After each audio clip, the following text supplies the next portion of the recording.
been working at the Student Appeal Center as a full-time staff member since 2007, and in that capacity, I have met over 2,000 students who had grievances against the University of Ottawa. Although in some cases the incidents are minor, in other cases the person's entire career and livelihood are jeopardized and even destroyed. Meeting so many students enables me to identify systemic problems faced by U of O students, the problems that speak so clearly about the administrative culture of the school that continues to rank the lowest in national student satisfaction surveys. In 2008, I identified a trend in academic fraud cases where most of our clients were visible minorities. I warned President Alan Rock in person on 2 occasions, but he resorted to one of the most popular tactics used by our administration, ignoring the problem. After I published a report about the inherent racism existing in our procedures, the university asked Professor Joanne St. Louis to write what they qualified as an independent review of my report, a counter-report with no new information.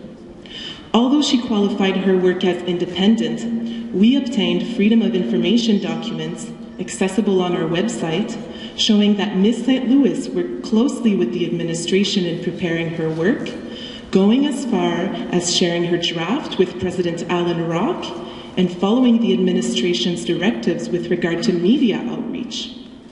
In addition, the documents show that Alan Rock personally managed this deception in giving directives to his team on how to make the report appear independent. In the end, our work denouncing unfair treatment of students was dismissed and no action was taken by the administration to address our concerns. Racism exists at the University of Ottawa, as it exists in our society.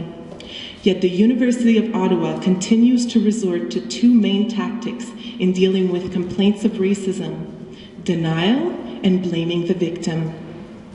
If it isn't already done, students who file complaints usually rapidly lose any faith they have in the institution. I want to congratulate the complainants in this case for the courage it takes to speak out about what the university put them through and for not giving up. Complaints such as the ones discussed today can be avoided if the university chooses to act responsibly.